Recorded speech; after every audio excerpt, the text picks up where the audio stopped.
Brought to you by रजनीगंधा। यूं ही नहीं मैं बन जाता हूं। कुदरत के कोने कोने से खूबियां खोज लाता हूं। गुणवत्ता की गहराइयों का गोताखोर हूं मैं। पर की नई ऊंचाइयों को छूना चाहता हूं मैं। यूं ही नहीं मैं रजनीगंधा बन जाता हूं। आपने बहुत काम किया एक पत्रकार होने के नाते, एक आर्थिक पत्रकार होने के नाते जी। आपने किताब लिखी, आपने क्रिप्टो करेंसी पर काम किया, आपने ये जो शेयर मार्केट है उस पर हम लोगों को आम भाषा में समझाया कि होता क्या है। एक बहुत बड़ी समस्या मित्रों आजकल हो रही है, जिससे आप और हम सब दो चार हैं, वो है डिजिटल अरेस्ट। जी, उसको लेकर आपने हमें आगाह किया, आज नहीं बरसों से कर रहे हैं। आप अपनी पुस्तक में क्या लोगों को ये समझा पाए हैं कि हमें कैसे बचना है, क्या करना है, और अगर नहीं तो आखिर उसमें है क्या? जी। देखिए, मैंने विगत 17 सालों से मैं बैंकिंग और अर्थव्यवस्था पर लेखन कर रहा हूँ। तो मेरा मूल मकसद है कि लोगों को मैं वित्तीय रूप से जागरूक कर सकूं। भले ही आज हमारे देश की साक्षरता दर 77% है, जब वित्तीय साक्षरता की बात करते हैं तो केवल 27% है। तो एक लंबा गैप है और अर्थ की जरूरत जन्म से मृत्यु तक है। अगर उसका प्रबंधन करना हमें नहीं आता है तो हमारा जीवन कभी भी मुश्किल में पड़ सकता है।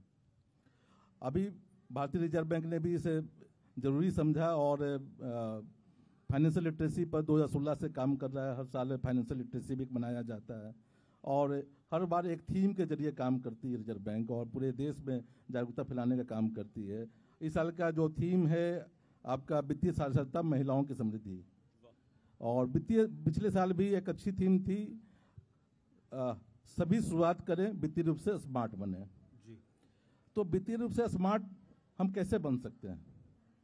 तो इसके लिए जरूरी है कि हमें बैंकिंग व्यवस्था के बारे में जानकारी हो, हमें अर्थव्यवस्था के बारे में जानकारी हो, और सबसे महत्वपूर्ण है कि हम ऑनलाइन फ्रॉड जो बहुत तेजी से बढ़ रहे हैं उससे हम कैसे बचें, इसके बारे में हमें जानकारी होनी चाहिए।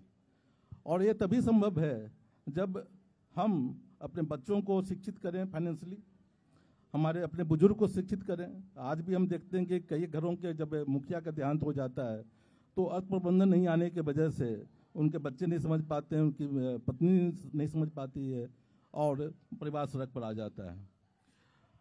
जहाँ तक ऑनलाइन फ्रॉड की बात है तो अभी डिजिटल अरेस्ट के बाद भी इसके नए नए रूप आ गए हैं। जैसे कि अभी आप कहीं पर ऑनलाइन वेबसाइट के, किसी गवर्नमेंट की वेबसाइट से कहीं बुकिंग करवाते हैं ठहरने के लिए, तब भी जाकर डेटा लीक होता है और आपके पास एक लिंक आता है और लिंक पर जैसे आप क्लिक करते हैं उसमें बोला जाता है कि अगर आप अर्जेंटली आपने डिटेल्स नहीं सबमिट किया तो आपकी कैंसिलेशन रद्द हो सकता है।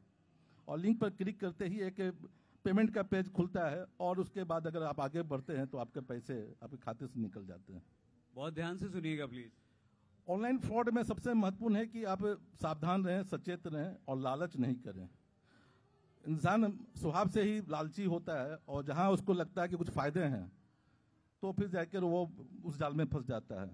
अब जैसे देखिए कि हम कितना कमाते हैं इतना वो जरूरी नहीं है, जरूरी है कि हम खर्च का प्रबंधन कैसे करते हैं। अगर हम 100 रुपया भी कमाते हैं और हमको मालूम है कि हमारी ज़रूरत क्या है तो हम उसमें ही निवेश भी करते हैं, बचत भी करते हैं और सभी की ज़रूरतों को पूरा करते हैं। जी। लेकिन जब खर्च का प्रबंधन करना नहीं आता तो जैसे कि आज हमारे देश को त्योहारों का देश भी कहा जाता है और हर साल 5-6 बड़े त्यौहार मनाए जाते हैं। और जैसे जब ई कॉमर्स कंपनियां जब आ गई हैं और ऑफलाइन बाजार में भी बड़े बड़े सेल शुरू होते हैं और चाहते न चाहते हुए भी कई गैर जरूरी चीज़ें हम खरीद लेते हैं जिससे हमारा बजट बिगड़ जाता है। ऑनलाइन फ्रॉड में अभी जो नेशनल साइबर क्राइम पोर्टल का जो डाटा है वो काफ़ी डराने वाला है। 2024 के आंकड़े के अनुसार करीब 22,800 करोड़ रुपए साइबर ठगों ने लोगों से ठगे हैं और 2023 में यह आंकड़ा केवल 7,400 करोड़ रुपए का था। कोई कानून नहीं है सर हमारे देश में जी, साइबर लॉ, कोई ऐसा कानून नहीं है। साइबर लॉ में दिक्कत क्या है कि अभी पुलिस भी पूरी तरह से अनभिज्ञ है कि कैसे अगर कोई साइबर फ्रॉड होता है तो कैसे हम तुरंत उसको रोक सकते हैं।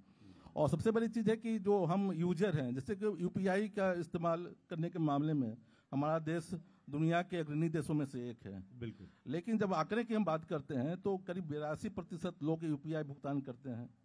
लेकिन जब हम जोखिम में फंसते हैं, मतलब यूपीआई लेनदेन से जुड़े जो जोखिम होते हैं उसके बारे में जानकारी की बात करेंगे तो केवल 31% लोगों की इसकी जानकारी है कि जब हम इससे कनेक्टिविटी चला गया, जब पेमेंट कर रहे हैं तब तो आपका खाता डेबिट हो जाता है और सामने वाले के खाते में पैसे नहीं पहुंच पाते हैं। तो उस केस में कैसे हम पैसे को अपनी रिकवरी कर सकते हैं? या जब हम किसी को पैसे भेजते हैं यूपीआई के माध्यम से तो मोबाइल का एक अंक में हेरफेर होता है, पैसे दूसरे के पास चले जाते हैं। तो ये जानकारी होना जरूरी है, इसीलिए वित्तीय साक्षरता की जरूरत है। बिल्कुल जी। ऑनलाइन फ्रॉड में बचने के लिए मुझे लगता है कि सबसे महत्वपूर्ण है कि सावधान रहना, सचेत रहना, पासवर्ड को नियमित रूप से आप बदलते रहें। हर अकाउंट के लिए अलग पासवर्ड होना चाहिए। टू फैक्टर ऑथेंटिकेशन की प्रक्रिया को अपनाएं आप जी। तो उसमें आपका ट्रांजेक्शन तभी कंप्लीट होगा जब आप पासवर्ड डालेंगे, साथ में वो एक ओटीपी जनरेट होगा। ओटीपी जो कोड होगा उसको डालने के बाद ही ट्रांजेक्शन आपका कंप्लीट होगा। इसके अलावा आप जितने भी वेबसाइट जो इंटरनेट पर फर्जी वेबसाइट्स हैं, जो कि HTTPS से जो शुरू होने वाले वेबसाइट हैं, वो जगह सही वेबसाइट होते हैं तो उसका ध्यान रखें।